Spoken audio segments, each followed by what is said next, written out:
Indonesia memasuki fase baru kekuatan militernya. Jet tempur Rafale mulai berdatangan.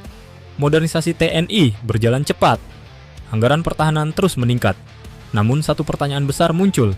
Bukan soal satu ancaman, bukan satu musuh, melainkan satu skenario paling ekstrim. Bagaimana jika Indonesia diserang secara bersamaan dari 4 penjuru arah angin? Dari utara, selatan, barat, dan timur. Apakah TNI sanggup bertahan?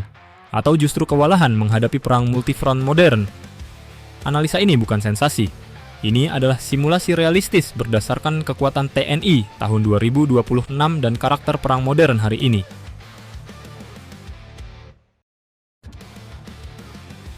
Realitas geografis Indonesia. Indonesia adalah negara kepulauan terbesar di dunia. Lebih dari 17.000 pulau. Garis pantai terpanjang kedua di dunia. Wilayah udara dan laut yang sangat luas.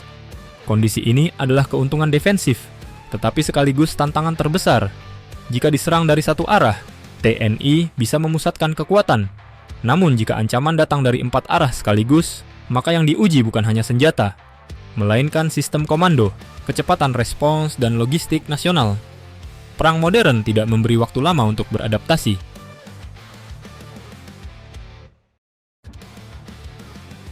Postur kekuatan TNI 2026. Mari kita bicara data. TNI di 2026 memiliki sekitar 400.000 personel aktif, terbagi dalam 3 matra. Secara jumlah, ini adalah kekuatan besar di Asia Tenggara. TNI Angkatan Darat menjadi tulang punggung pertahanan darat, dengan ratusan batalion infanteri, mekanis, dan satuan teritorial yang menyebar hingga pelosok.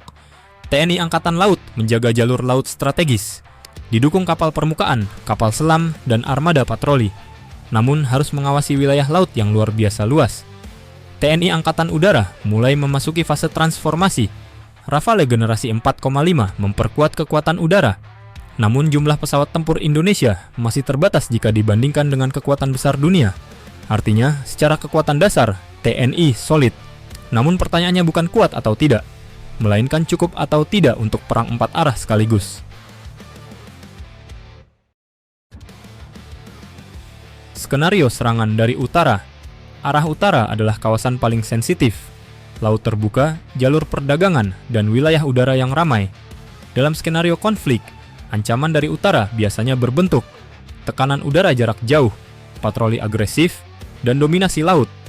TNI Angkatan Udara harus menjaga superioritas udara di wilayah yang sangat luas. Rafale memberi keunggulan teknologi. Namun dalam perang modern, jumlah dan rotasi pesawat sangat menentukan. Jika serangan terjadi terus-menerus, maka daya tahan logistik dan kesiapan radar nasional menjadi kunci.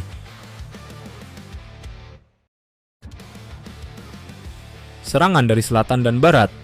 Dari selatan, ancaman datang melalui samudera lepas, serangan laut jarak jauh, tekanan kapal permukaan dan bawah laut. Disinilah TNI Angkatan Laut diuji. Kapal selam Indonesia efektif, tetapi jumlahnya terbatas. Pengawasan laut harus dilakukan tanpa celah.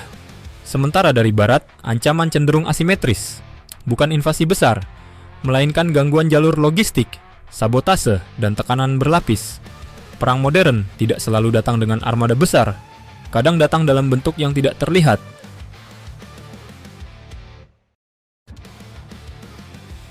Serangan dari timur. Timur Indonesia adalah wilayah luas dengan kepadatan kekuatan militer yang lebih tipis. Jika tekanan datang dari timur secara bersamaan, TNI harus melakukan redistribusi kekuatan cepat antar pulau. Ini bukan soal keberanian pasukan.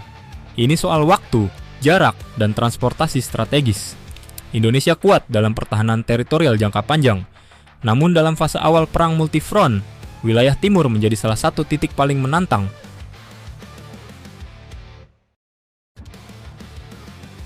Jawaban jujur, bisa bertahan atau tidak? Jawaban realistisnya adalah Indonesia mampu bertahan, tetapi tidak dalam posisi ideal untuk menghadapi perang besar 4 arah sendirian dalam waktu lama. TNI unggul dalam pertahanan wilayah, perang berlarut, dan daya tahan nasional. Namun masih memiliki keterbatasan dalam jumlah alutsista strategis, pertahanan udara berlapis penuh, dan proyeksi kekuatan simultan lintas kawasan. Ini bukan kelemahan fatal, ini adalah realitas semua negara berkembang.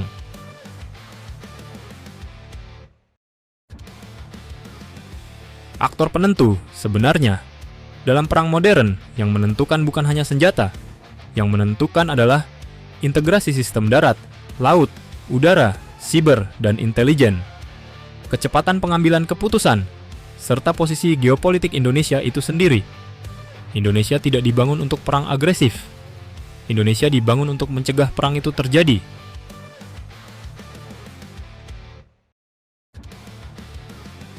Jika Indonesia diserang dari 4 penjuru arah angin pada 2026, TNI tidak akan runtuh. Namun perang itu akan sangat mahal bagi semua pihak. Justru inilah kekuatan sejati Indonesia. Bukan sebagai negara penyerang, tetapi sebagai negara yang sulit ditaklukkan. Pertahanan Indonesia bukan hanya soal senjata, tetapi soal wilayah, rakyat, dan ketahanan nasional. Inilah alasan mengapa Indonesia tetap diperhitungkan, bukan karena paling kuat, tetapi karena tidak mudah dikalahkan. Dan perang yang paling berat adalah bukan melawan agresor negara lain, tapi perang dengan koruptor yang merongrong keutuhan bangsa, bahkan rela menjual bangsa kepada asing demi kepentingan pribadi.